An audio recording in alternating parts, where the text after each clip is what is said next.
everybody can hear me. Using my headphones. This is, believe it or not, this is my first time using Zoom. We use a little bit different platform, so hang in there with me if I make any mistakes.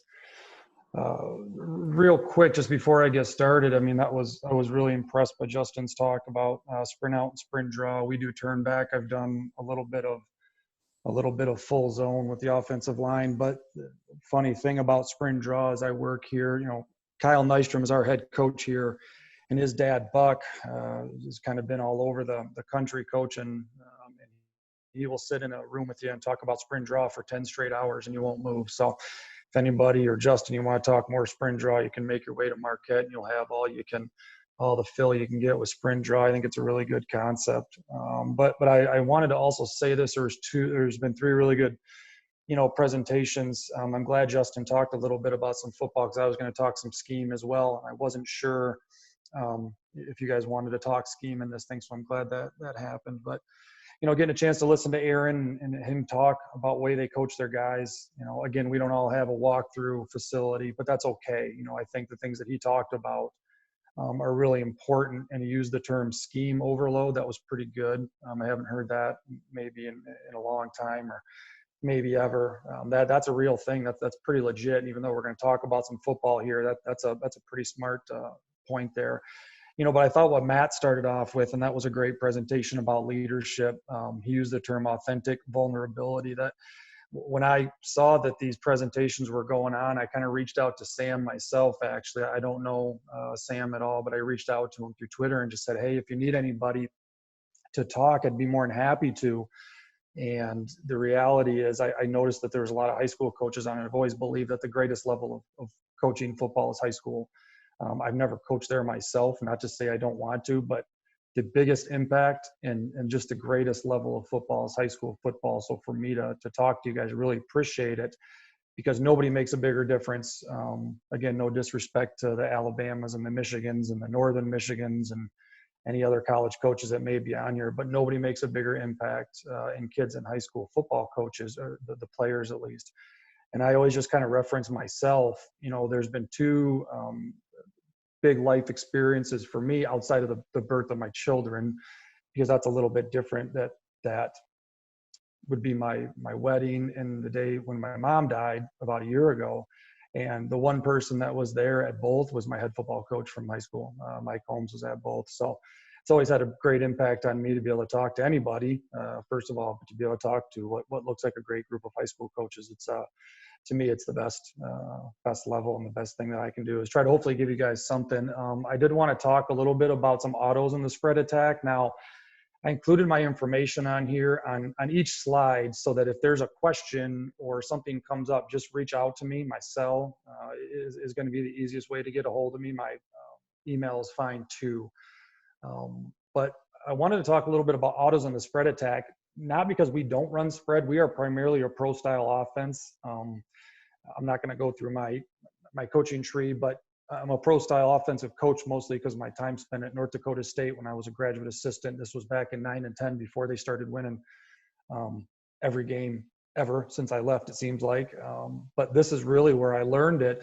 But I see in the high school players, the film that I evaluate from a recruiting standpoint, I see a lot of spread football, which is great.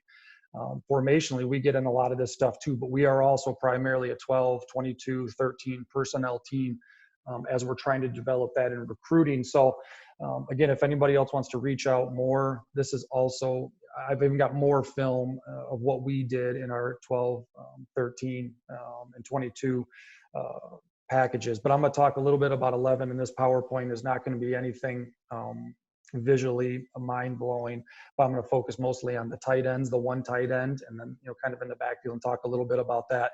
Now, I'm going to go into what I mean by autos here in a minute as I dive into the screen. And if I spelled anything wrong on this PowerPoint, I really apologize, guys. Between trying to teach my kid kindergarten math and keep the house clean and have my wife not scream at me every 5 minutes, I put this together. I feel like I did a pretty good job, but they don't have autocorrect on this PowerPoint, so that really hurts my ability to get it done. The autos really are built in for the kids. I am not Huge on calling stuff from the sideline.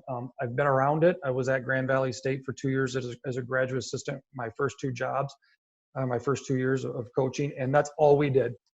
Coach Martin, who's at Miami, excellent coach. Coach Colster, who's a high school coach down the Lower Peninsula now, has won multiple state titles doing, from the sideline, kind of telling the players what to do. I have no problem with that. I think it's phenomenal, and I'll talk a little bit more about that as we get into this presentation.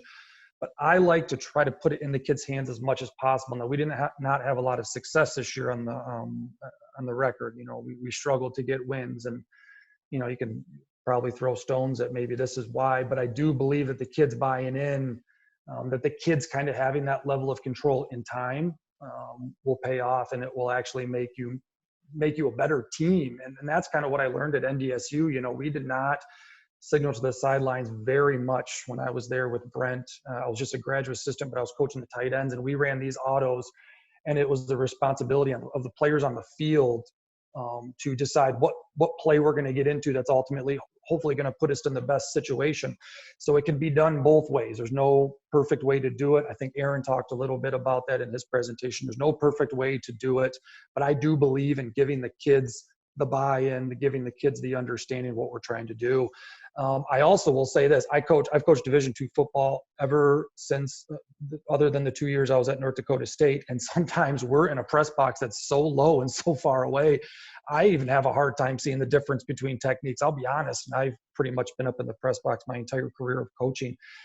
So sometimes those kids can see it better than you may be able to see it up in the box. So that's even something to consider right there. Now, I do like the element of calling it from the press box if you're looking for things like safety rotation and possibly, feeling the movement of the defensive line a little bit better. So again, there's positives on both ways, but I like to put it in the kids' hands. So that's what these autos are going to be about. I'm sure a lot of you all are doing that, and that it's probably just going to be the same talk, and it's going to be nothing new, but if it just gives you a little bit of a different term, then that's fine. Now, I put this on here, and you can kind of see it's a little bit of my data review from the season. I'm going to talk first about gap definition autos, and it's going to be a run-to-run check, or however you want to term it. But these autos, for instance, I put the numbers up here, and the biggest thing I took away from the year is I didn't call enough of them. I don't know these numbers. I'm sure you can break anything down and find great numbers, but of the plays that we just straight called, like if we just straight called power, or we just straight called inside zone, those data breakdowns, they were lower, and data is not everything. Data at the end of the day really doesn't mean that much, but it's a tool for you to use as you're analyzing, what you want to do in the spring, actually kind of about, what Aaron talked about as far as how you evaluate, how you put your kids in positions. But we were only a 1-win football team. And for us to average on an auto 5.2 yards a rush, I don't think that's too bad. And I think it's going to get better last year. Now, again, we only called it 15 times. We didn't call it enough. Those numbers are probably going to reduce a little bit as you call them more, but I don't know. We had a pretty good tailback, and our kids were in the best possible position. So at the end of the day, that gives you a chance. Again, the one on the right, we only called it 5 times, and we did have one big run on it. So that was kind of an outlier. But at the end of the day, I just don't think that we called this stuff enough. And just kind of one last little recap before I really dive into it. I remember going down to Toledo to meet with Coach Halleck, I believe his name is. I haven't met him for a long time. He's the O-line coach there. And he talked about doing this. And he was not at John Carroll, but he was at one of the Division III schools down in Ohio. And they had a game where they ran for like 600 yards just running autos. And I just think it's a great opportunity to put your kids in really good position. So I'm going to talk mostly about the main one that we do here at Northern Michigan, and what I kind of learned at North Dakota State, and then we carried it over at Saginaw Valley, had some really good success. I'm going to kind of break it down into first what I mean by gap definition. I think this is really important. We started kind of refining some things at North Dakota State in 2009. We won 3 games at North Dakota State in 2009. No one remembers. They haven't lost 3 games since 2009 now.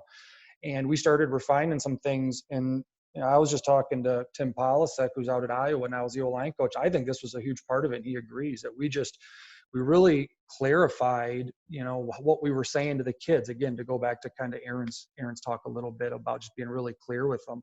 We really defined what was the gap. At the end of the day, a C gap defender we want to run, and this isn't a bad drawing, guys, of outside zone, and we run pin and pull here at Northern Michigan, as well as full outside zone, but primarily pin and pull. And we ran a ton of pin and pull, what we call G scheme at North Dakota State, back my time there. And what we're ultimately trying to do is we're trying to pin the C gap defender because our tight end has leverage. Now, we had some good tight ends then. They were able to recruit some unbelievable tight ends after I left, and they are dominant at that position now. But even then, we started getting some better players. We still try to put our great tight ends in the best position possible. So anybody that's head up to inside is declared by the C gap, and that actually goes all the way. I'm not sure if you guys can see my cursor or not, but this all the way down to a 4 technique.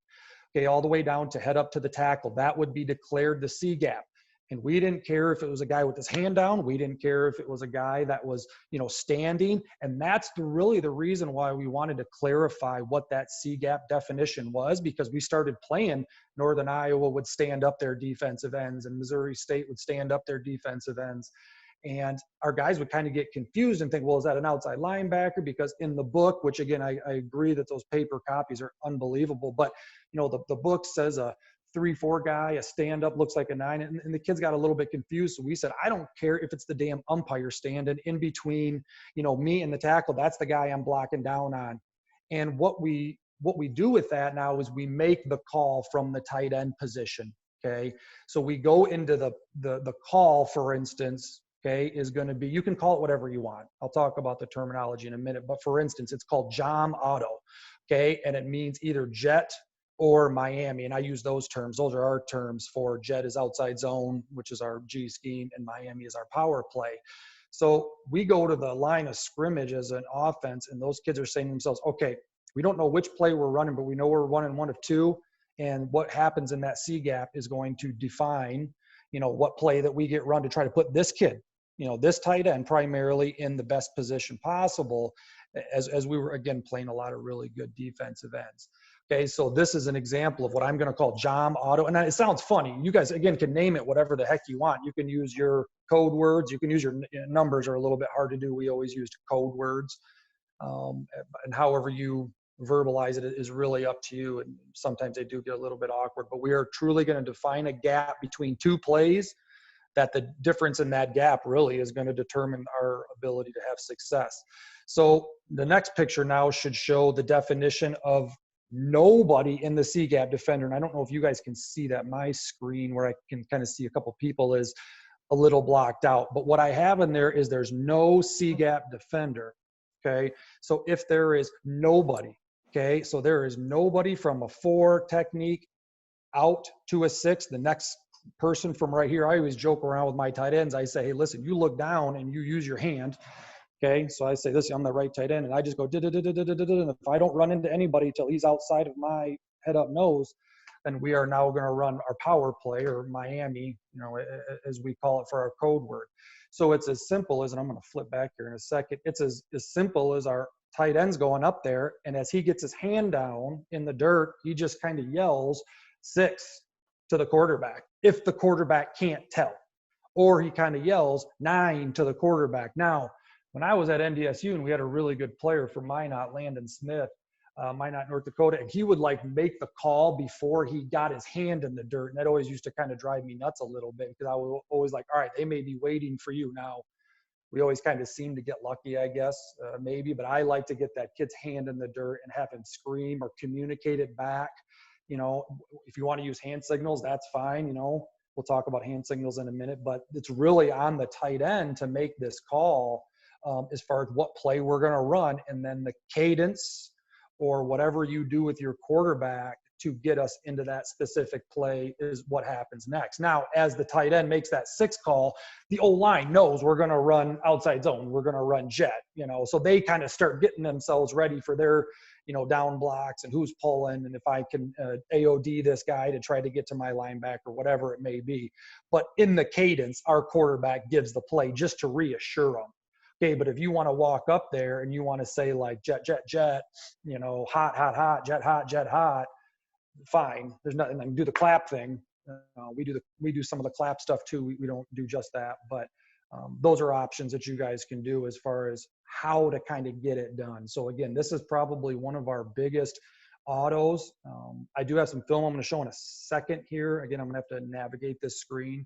And then if we kind of get through this faster than I anticipate, you can do a lot of auto. You can technically auto anything as far as what you're looking to attack. And a lot of times the easiest thing to auto is the C gap, okay? Because you're going to get a lot of different alignments. You're going to get a lot of people playing around in there. Not a lot of people play around with these dudes in here because they got a tough enough job as is.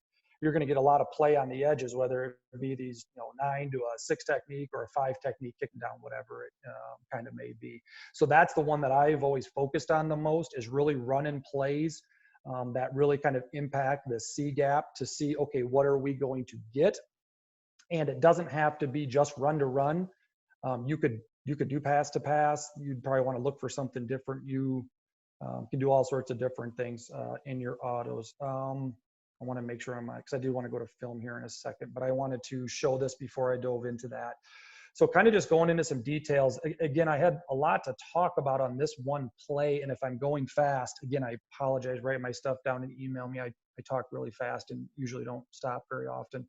But I wanted to talk about these couple of things, and I'll try to bring up some film here. There are a couple of things you want to bring into consideration, though, that I learned at Saginaw Valley when we did it. If you bring in 2 tight ends, like if you do this out of 12, the kids got a little bit confused in which side it could possibly go. Now, again, if you're reassuring them in the cadence, they should be able to figure it out. But it is kind of nice, with those kids going to the line of scrimmage, knowing, okay, it's just one of 2 plays. If you start talking about something like jam auto hot or jam auto cold, and you want to get in 2 tight ends on, okay, now your kid's minds start going a little bit. That may be your 3, 4 that you could handle stuff like that. So we actually, for the most part, do it pretty specific. We don't mess with the formations too much. And at Saginaw Valley, we didn't mess with the formations barely at all. And again, at NDSU, it was primarily in our 11 personnel stuff that we did it. So we really didn't have that issue, but I kind of dealt with that at my most recent stop. You could tempo this. At the end of the day, you can tempo this thing. It just can't be on first sound, okay? And I don't know how you all do your tempos. For us, our tempos, for the most part, are on first sound. So it'd be really, really difficult to go out there and first sound that thing because you have to give the call. The kids have to go out there and be able to go out there and know what play they're running, because as I put down there, the center or the right guard may not be able to see that gap alignment. And again, the receivers can always just wait till the ball's snapped. Okay, they never do. They always go on the clap anyways, or the first sound. But at the end of the day, you don't want to have that left tackle not be able to get across to that backside linebacker. So that's just something to kind of consider. But you could definitely tempo these autos, even to the point where you can just call it again. We have a tempo cadence here that gets us just to run the exact same play again. Okay, and they do everything, and you could literally just call this again, and you could be running a combination of 2 plays. How the heck do they know if their defense is that well schooled up, or they know, like they obviously have figured it out somehow? Then obviously that might be a little bit of a challenge, but you could definitely tempo this. And I don't think people tempo these autos enough. I don't really know what those big giant boards mean. I've never studied them. If you guys do, and if that's what this is for, then great. But at the end of the day, this is simple stuff that can be auto. Now I put in here, RPOs can be built in as well. If you start going down the road of RPO and autos, that is kind of a lot, especially on your quarterback. Okay, but if you're going to want to have one simple thing, like you just want to have one simple play side outlet, just in case they give you a 5 and a 9, okay, that's not impossible for outside zone to handle. You got to pull or going to block the guy. But at the end of the day, if you're saying to yourself, I'd rather just deal it out there against edge pressure, and the auto doesn't really handle that, well, you can put RPOs in there. I just wouldn't go down the road of having a bunch in there, because that's going to start becoming a lot for your kids. That's going to become a lot for your kids to think, okay, not only do I have to make sure I get them in the right play, but then I got to look for the alley. I would personally just run the ball in these 2. I'm a big fan of just, hey, just you got 2 run plays. At the end of the day, if your kids can't get it done in one of those two plays, well, just do something else. I mean, do the sprint out stuff Justin was talking about. Get the heck out of Dodge.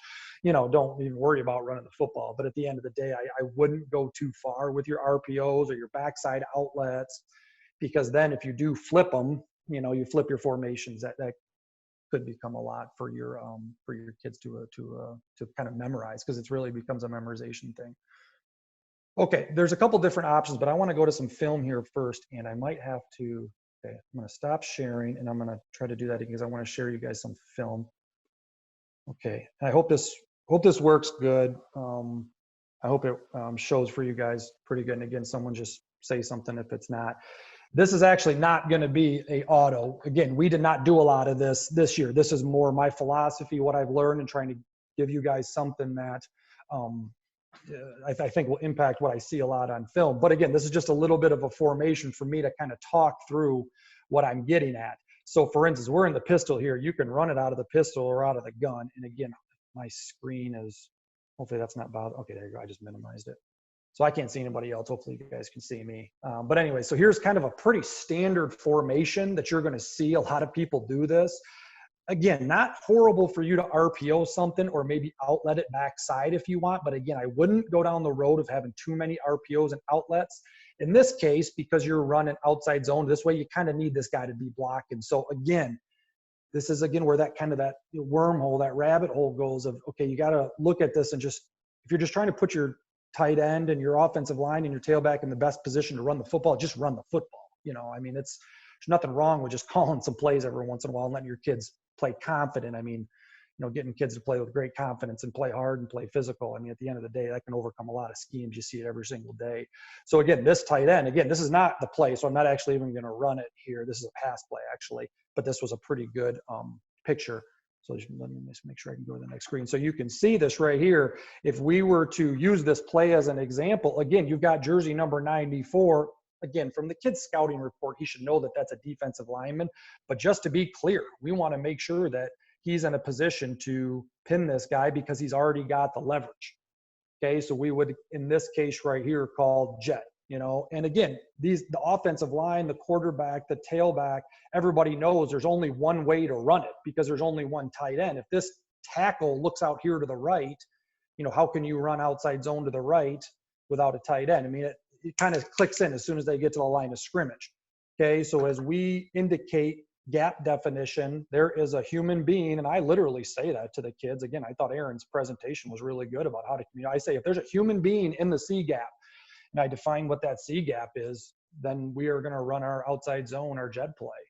And now obviously 44's got to get ready for his technique, and you've got to indicate who's going to block who's going to block that. But it puts your tight end in a heck of a lot better position for us to be able to pin the edge and get the ball outside, and then the tailback's got to do work from there, and all the other guys got to do work from there.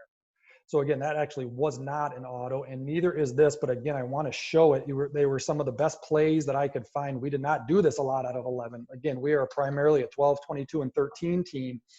So again, if you want to talk about that, discuss that, feel free to shoot me a text, email me. I'd love to show you more of what we have. And we did a ton of autos in our 12 and 22 stuff, but I thought that this would be a little more pertinent for you guys. So again, right here now, okay, this is again another pretty good picture, and again, it was the best one I can find. It is double eagle, okay, and again, this is not an auto, but it was the best picture that I could find. There is nobody at the first level, okay, so that's also part that we've got to declare. There's nobody at the first level. This linebacker is 5 yards deep. There's nobody in the C gap, and that's what I teach those tight ends, okay, and again, it doesn't take a rocket scientist to figure out. Now, we are going up against double eagle, and we like to keep our double team on. So that means the center's got to block the nose alone. Again, these are things you guys have to consider whether this is a good play for you or not this week, if either of the plays are good. Okay, but in this case right now, our tackle's got to do a great job of cutting the backside four-eye, and we can pull around, and we've got pretty good numbers to run our power play. Okay, which you guys could kind of see right there, because again, this kid, okay, and I'll say it until people tell me I can't. People have a funny way of evaluating these tight ends, and you see it a lot in recruiting. People just want to take big receivers and throw them in there, and then you wonder why they can't block. And then nobody ever wants to take an offensive tackle that's got pretty good feet and move them out there early because God forbid he can't catch the ball, which drives me nuts, and me and Coach Perlis and we actually do some stuff like that, and I'm glad we do. But at the end of the day, you always find yourself with kids just like this right here. Okay, you find yourself with a 6'2", 245-pound, tweener at Division II, guys, not at Michigan or Iowa. Those guys are playing with George Kittle, who's at Kansas City. Or at 49ers. I'm not talking about those. I'm talking about what I'm playing with. And then this guy is going up against a defensive end who gets to see the football and just line up and run right through his face like I used to do when I was playing defensive end, and just throw somebody and make a tackle. And you start yelling at the tight end. And it always does drive me nuts. So that's where I really like these autos. It does put this kid, again, primarily this kid, okay, in one of the best positions he can be in to try to execute a run play that we want to run. Okay, we want to run the power play. It is just, let me just clear this off real quick. And again, I hope you guys can see this. It is just tough, no matter how good your tight end is, to dig out a C-gap defender. Okay, it's difficult. It's not easy. That guy has the leverage. We're trying to gain it. The ball is 9 times out of 10 going to get pushed out into the C-gap, and I don't personally like that. We want to rip the football in the A-gap in our power play, and we want to get the ball outside on our perimeter outside zone pin and pull play. So there you go. You have the answer of what you want to do. Now, whether or not you gain anything out of that, that's after the fact. That's after the ball gets handed off, and see what the tailback can do. I'm going to show you guys these two, because actually these were true autos that we ran. But again, these ones here are going to be two-back stuff. So again, guys, more than happy to talk about this. We primarily want to be a pro-style two-back offense, not to pound our heads against the wall, but that's what we believe we can recruit, and what we have up here, and what we know. And there's an element of that too. So again, just to kind of talk about some of our autos, and in each week, the different code words can be different if your kids, believe in that. I just generalized this. I just generally called this for us as a staff to look at, POG, for us to know it's either power or G. So we weren't worrying about our different code words that we had each week as that call came in to the quarterback. So again, this kid is a C-gap defender. He is a human being inside the C-gap. And we are going to make the call for us to run our outside zone play. And again, not a unbelievable job by the tight end here. Again, I hope it's working well. That's horrible technique, honestly, but what does it matter? He had the leverage. As the tackle blocked down, so did the defensive end, who's correctly doing his job, by the way, and it puts the pressure on the linebackers to fit it correctly, and we were able to take pretty good advantage of it, and really should have scored the football right there. But again, you can see, and I will actually go back to show this picture. I can see this. This camera is about where we are for our press box, so we're somewhat up there. But you can kind of see, look at how are you going to tell the difference between a 3 technique or even a 2-eye? So if you go down too far and start working in here, and you start looking at too many different things, it might become a little bit much for you. And then the other one I believe we ran, again, this is an element now. Okay, this is going to be one right here. The call was already made. Okay, so this is what I talked about. I had the kid from Minot, unbelievable player, and helped us get that program into a position where they are now. You've got a 9 technique. He makes the call, he makes the decision, and for all intents and purposes, I'm not going to dive into our A-gap power play, but the schematics of our power play, or the fullback, ultimately has this player in a 2-back scheme, which is, again, why I think against 1-back, this is probably even better. But same thing, it still helps out the fullback. Instead of trying to kick out a 5 technique, he's trying to kick out a 9, and he does it now mostly because they're bringing pressure opposite. So 44 is correctly going to where he's supposed to be going. But you guys can kind of see right here, it sure as heck helped out this fullback. And in a world where we talk a lot about concussions and the violence of the game of football, that's a pretty violent play by both these players. Neither of them have contact with their helmet. Okay, and we put our fullback in a better position not to have to try to ram his helmet into the side of this guy's helmet, because he's down here and he's already collapsed into the A-gap. If this guy, which we do this too, I'm not going to sit here and say we do this all the time, but we need to do it more. If that were straight downhill, that would be helmet on helmet.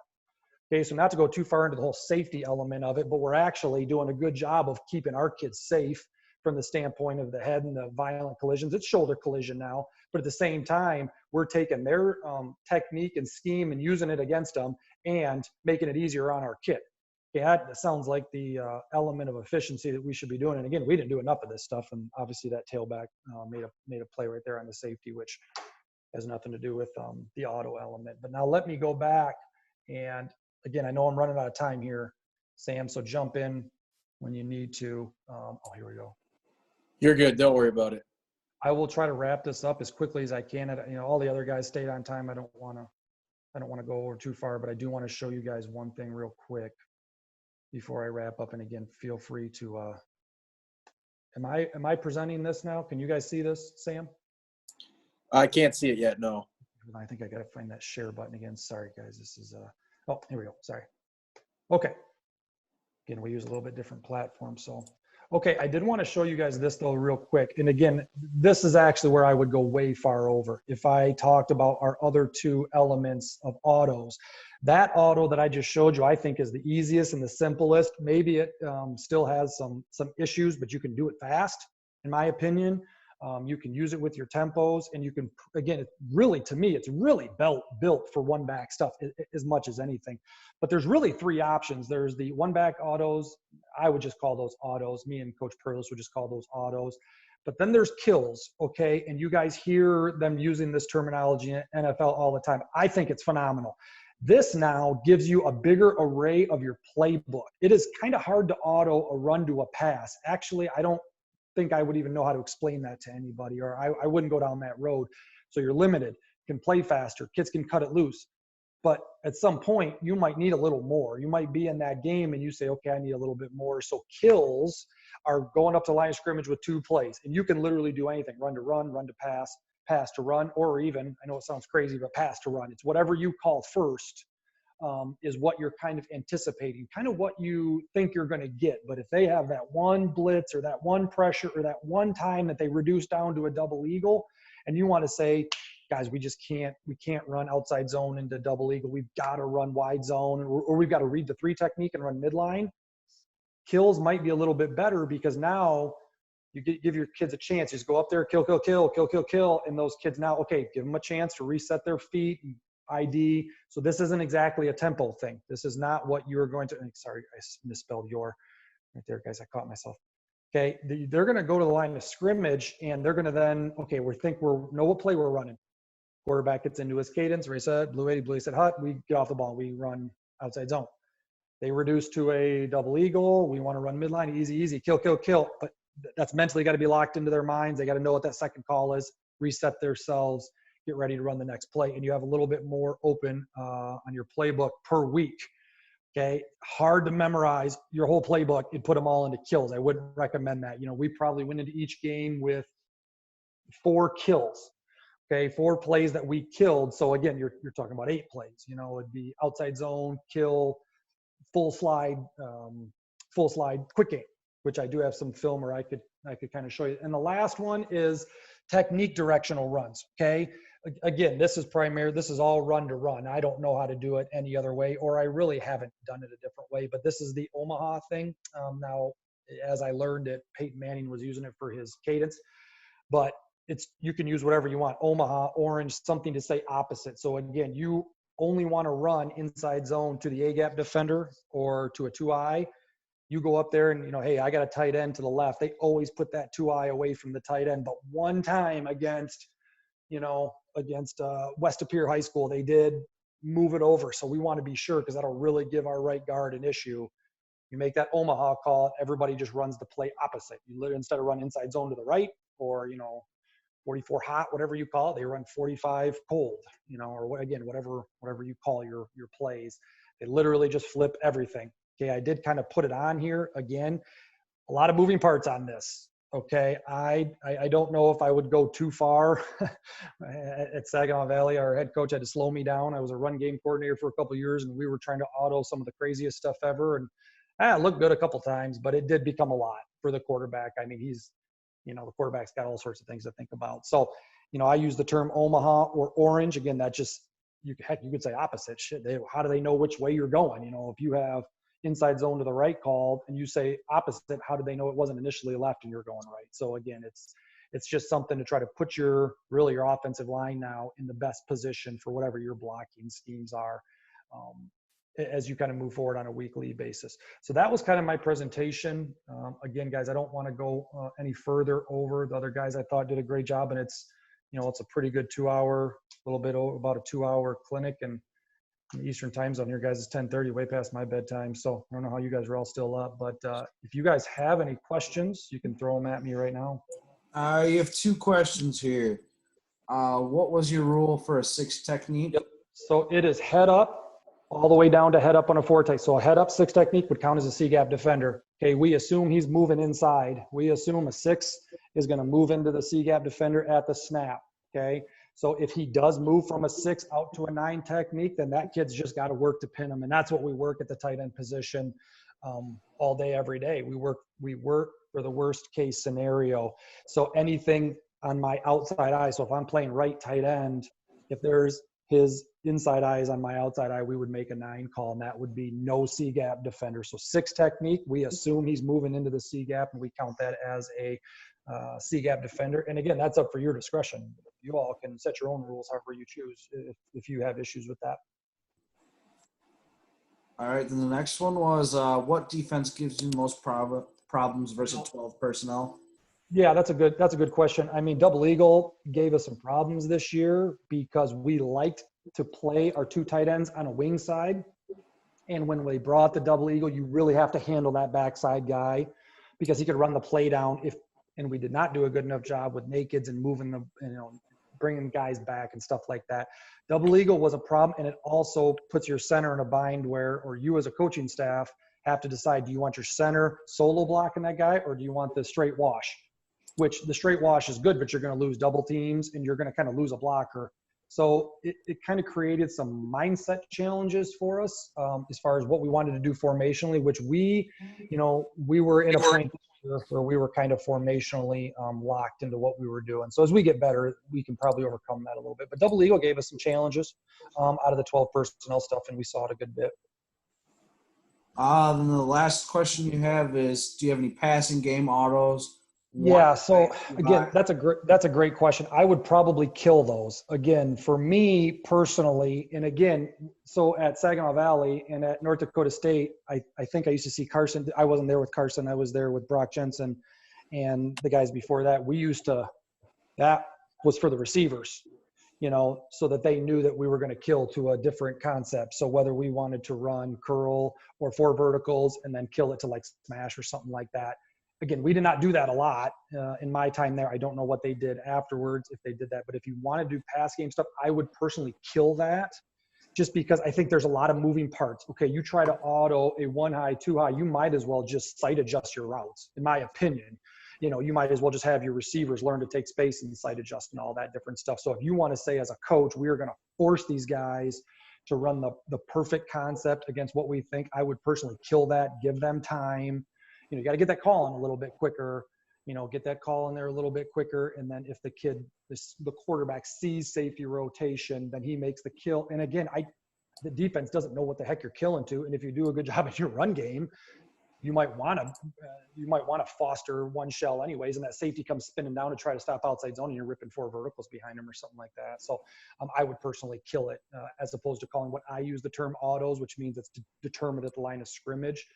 I wouldn't put that in the player's hands per se, as far as a receiver saying, okay, the safety's kind of at 10 yards. Let's run the 4. I would either just teach them sight adjustments in your drop back stuff, or I would make the kill calls. So you just tell them you are running 4 verticals if the quarterback says kill, or you are running smash if the quarterback snaps the football. All right. I think that's all the questions we have for right now. Thanks again for coming on. Yeah, thanks a lot, guys. That was a lot of fun, and keep working with those kids and stay safe out there, and good luck to you guys the rest of the summer and everything. You as well. Thanks for coming on, Coach. Appreciate your time. Guys.